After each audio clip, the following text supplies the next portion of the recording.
cultural clash in Tunisia. What does that mean?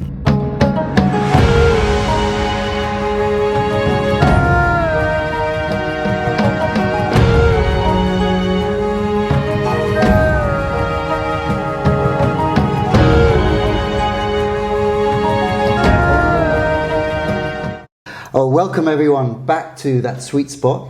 I'm Peter Flynn, and here is my intrepid producer Phil. Hello, hello. And I'm also here with today's guest, Jonna. Is that pronunciation good? You've said it correctly, thank you. Wow, it's a wonderful name. Thank you. Fantastic. So, Jonna, I know you through a local book club, which hardly ever meets.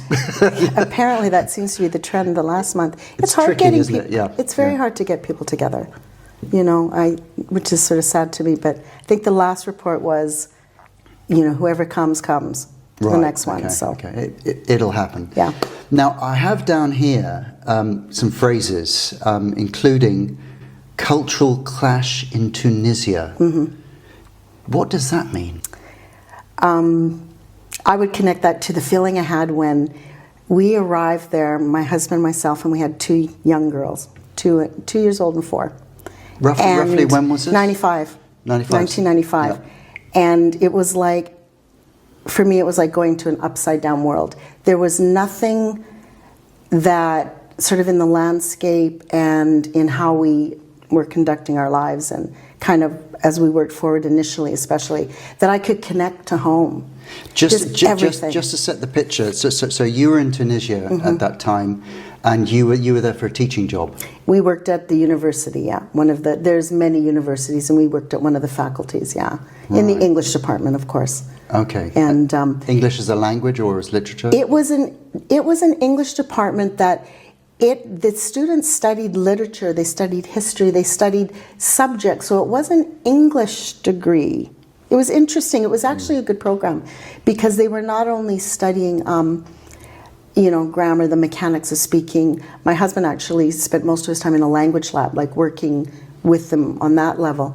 But I ended up in the classroom just by desperation. I think they had for someone, and because I had just a bachelor's degree, but.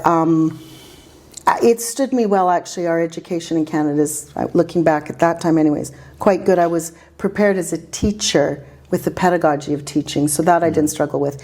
But they gave me Industrial Revolution history was one of them. And I was like, oh yeah, I could do that. No, knew nothing. Part of Tunisia it was in the capital, but I was in, that was in Hail Hadra, it's called, sort of the City of Green kind of place. And it was just a very lower, middle, it wasn't a high-class area, let's put it that way. And it was like smaller hanouts, and we decided we wanted a chicken. And in these shops, they were live chickens. They were live. And my husband, we had agreed, we are going to just do everything like everyone else here. Because we got to learn. We can't hold on to Canada. We can't keep saying, oh, well, in Canada. We didn't want to be like people that always... they'll say, oh, well, back in America or back in England, we didn't want to be those people. So we were going to do everything like everyone else. And I don't know why he thought that you took the chicken home live. But we proceeded to get this chicken and we paid for it. And he took it by the feet and, we were walking down the road carrying this chicken because they were selling them live. So he just thought, well, I guess everyone just buys a live chicken and we go home, and people were pointing, kind of smiling at us and pointing at us and all of that.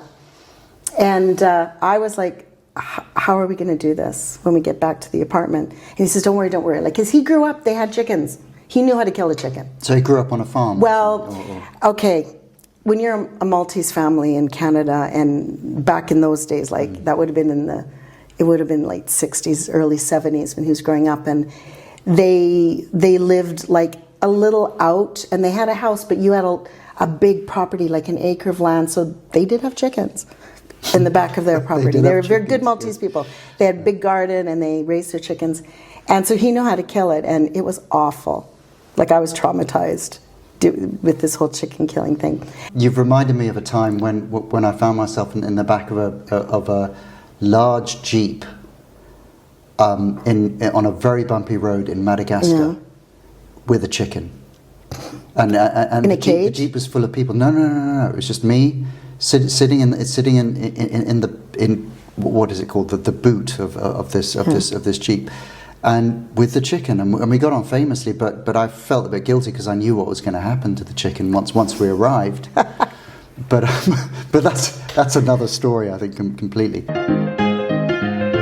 Well, no, the staff was very mixed. When I say that, I mean there was, I'd say 50%, slightly more. They were Tunisian colleagues, and I found them to be.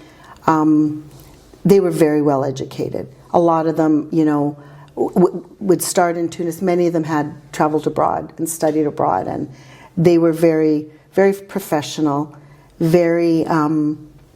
Very friendly to me and the rest of the foreign staff, like very collegial. And there were some Americans.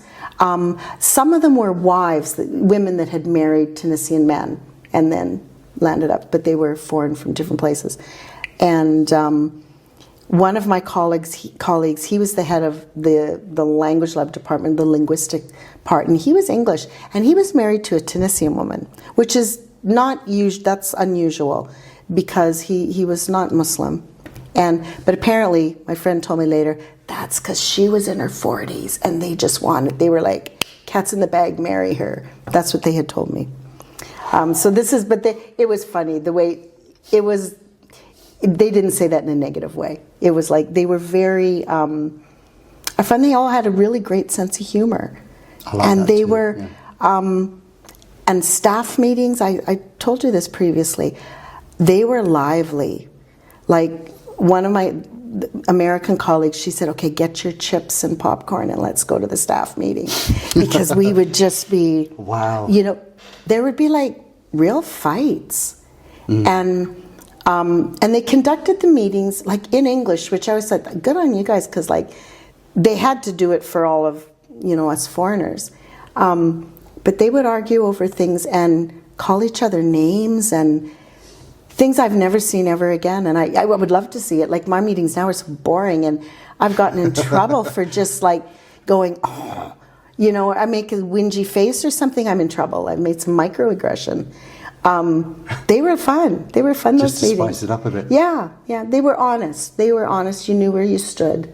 It's interesting how, as a foreigner, you're treated sometimes. So when you go to mean, for example, the one thing I remember about China, and this is. I think it was partly because I went to boarding school and I was used to fitting in. You change rooms and you'd fit in with the different people in the different rooms at boarding school. And I remember in China I recognized that it was very much a host culture, and if you're the guest, you play by the rules. Because you're the guest. And at one point we had some other teachers who came from America. And they came in, and they just couldn't fit in. They were always resistant to it, right? And they were never truly accepted, I felt. Yeah. And it was interesting because there was a little bit of backstabbing, and I was like kind of the local people tried to keep me in the loop with that, which I found kind of interesting and almost homely and welcoming in its own weird way. But I wonder did you find that at all? Oh, absolutely. I still sometimes find this in my current things that sometimes with some of my colleagues, I've tried to figure out what it is when they do that, because I think as Canadians we're a little bit different from if you're from the States or from England. They somehow put us in a different category of English speakers or representatives of English culture, and because they sorry, can you say that again? I didn't understand. They would. I'm just. I know. Cheap shot. Film. Well, I think it's because they would they'll say, oh, they assume I'm from the States initially, and then they apologize, and then they go, oh, sorry. I'm not offended. I I'm not offended don't at all. Canadians really mind that, though? It doesn't bother me at all, because I've met Canadians who really get I think that's annoyed silly. about that. Yeah, no, I Americans don't seem to mind. No, Yeah. no. But the other way, you just don't do it. That doesn't bother me at all. No, why does it not bother you? That's just I don't. There's plenty of great Americans. I know. Right? I think that I've traveled through the States and I think, have any of you traveled there? Yeah. They are the best, customer service, friendly. They're wonderful. And just relationships we've had with people over the years, like good ambassadors. But I think when in Tunis, a lot of that was that, like, they feel that they are ambassadors for Tunisia and they want you to feel welcome. And listen, I would say, like, North African culture, family oriented, very community welcoming. I mean, I cannot say anything negative about, like, we purposely decided to live, like, not where all the foreigners lived. We just wanted to live in the community close to go to university. So again, it was not a hoity-toity area, and your neighbors knew you, they watched out for you, bringing you things over, food, and, like, just very welcoming. Inviting you to weddings. I think, holy smokes, I don't even know you. They're inviting you to their weddings, you know. I got invited to a lot of weddings. Yeah. I do. They didn't want to marry you off, maybe? Probably. I might have been married at one point. I mean, there's a lot of alcohol there, so I could have been married numerous times and I wouldn't have known anything about it. Maybe you were. Yeah. I came home with lots of rings on my fingers. I couldn't work it out why. I found there was an incredible warmth in China. I mean, earlier we spoke with an ex-student of mine who's now a teacher, and I told her that there was such a degree of depth, emotional depth, that I found from living there. Yeah. That there were things that I didn't agree with. I mean, obviously, but there's stuff I don't talk about, like politics or whatever. But on a personal level, I found that, you know, the depth of feeling, if they accepted you, was very powerful. Yeah. Yeah. I think because we made an honest effort to learn language in that. If they see that as well, I made an effort to learn. Yeah, to be good enough to have a little chit chat and stuff. I think that teachings it's like doing. Like, I always sometimes feel like an actor, even in front of kids. But there's got to be a fair amount of acting. Oh yeah, it's like I feel projecting. You got it in you or you don't. I think you need to have a little bit of arrogance is wrong, because I mean confidence for sure. Confidence. You have to have confidence. Exactly. That's a better word. I mean, I would actually call it maybe false confidence, because sometimes you can be like when I was doing firefighting in many Industrial ways. Revolution history. Yeah, exactly. You've got to bluff a fair bit, haven't you? I mean, this is this would be a tip for anyone who's learning to teach, is that always look like you know what you're doing. Oh yeah. I would, and if somebody asks you a question you don't know, I mean, I find the best thing is say, don't know. What an interesting question. Yeah. Write it down. I'll get back to you. Yeah, absolutely. No. Yeah, no. I think someone must have told me that along the way, because I absolutely adhere to that. And I always think in school, like, teaching kids how to ask a good question goes a long way. That's a hell of a life skill, isn't it? It is. It is. And you can, starting that from really young. But it takes a lot of practice, and, like, on the part of a teacher. And I find where I've probably changed is being more just relaxed. I have a lesson, and being able to, someone brings up something, I mean, okay, take it with a grain of salt. My oldest kids are like now 10 or 11. They're not old. But even then, some of them, when they come up with something interesting and you go with it and let that lesson go. I always use this example. The kids think I love penguins, because I always come back to penguins. I said, okay, we're gonna learn about penguins through literature, okay? Because we're gonna use stories and informational texts. We're gonna look at videos. We're gonna listen to stuff. I use as much media as I can. But first we start with a knowledge harvest. What do the kids? Knowledge harvest. Yeah, a knowledge harvest. I love Is that a new one on you, Phil? Yeah. It is. Yeah. It won't be to some educators. I know it sounds like a farming thing. This is similar to the chicken harvest.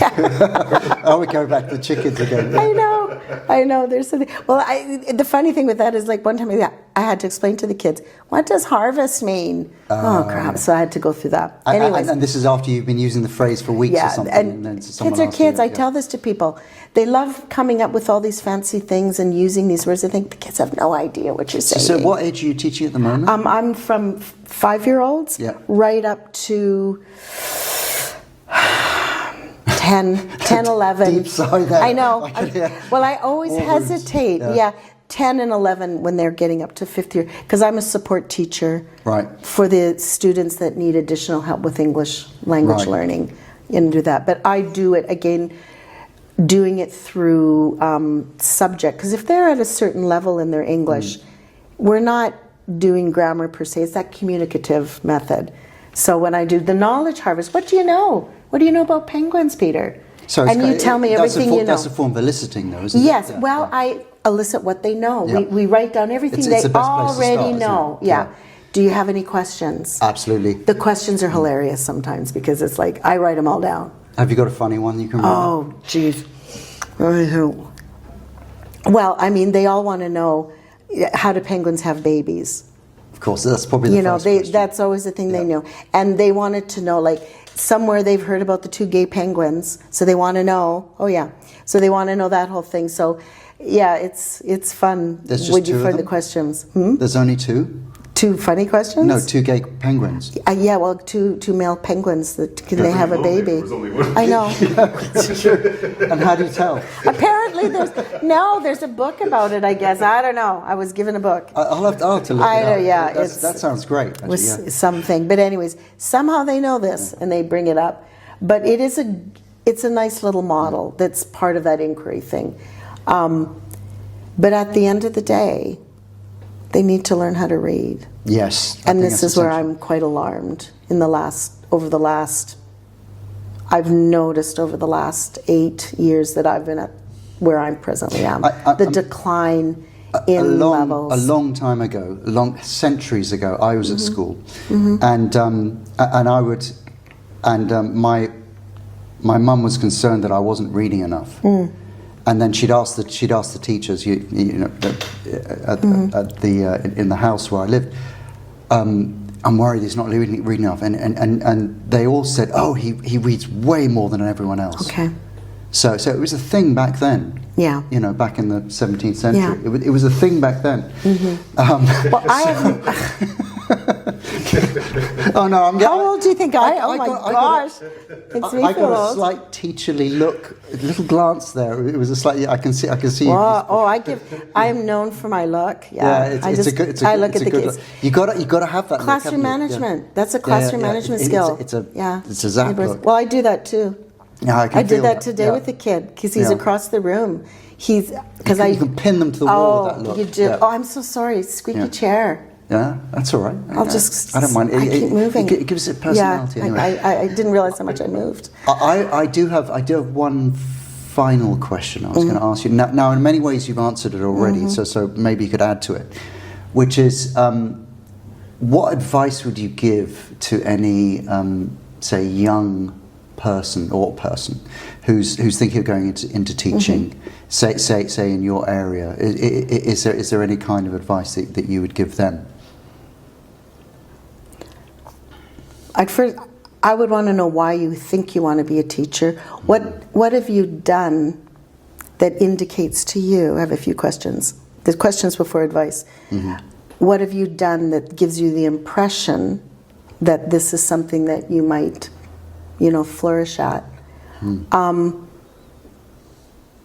I think now, as I'm teaching, is learning to. You better be a very good listener. You need to be a really good listener to what your students are saying, and it's very hard now in a classroom. I'm with primary students, and when I'm in there, and in our situation, we have relatively small rooms with 17 students, which is a small class by a lot of standards. And the needs are so diverse. And that ability to really listen when students are talking to you and look at them and hear them, you got to be good at that. Right. And you need to actually enjoy, whether it's children, you need to enjoy. I don't say love, because I don't love my students, because I love my own children. It's different love. Right. I really like kids, and I enjoy them. There are many forms of love. Yeah, out there, this is not that. I just always hesitate to say I love them. Because it's different. I really like kids. I enjoy kids. You have to laugh a lot. Right. And it's the same, I think, as when you find your, the title of your thing here, Sweet Spot. You need to find that with where you want to be. Took us a while, didn't it, Phil? Took a while, yes. But we finally reached that sweet spot. Yes, I think we've definitely reached one today. I really enjoyed it. I'm going to wrap up here, but thank you very much for coming in. Thank you for the baklava. Oh yeah. I'm glad you enjoyed it. As I said, it was very easy to make. All that way. Cheers. You take care of yourself. Thank you for coming in. Thank you for producer Phil. Thank you for keeping me sane. And thank you all for listening in, for watching in, all the viewers. Like it, love it, loathe it. Drop us a comment below. Thank you. Bye-bye. And that's a wrap.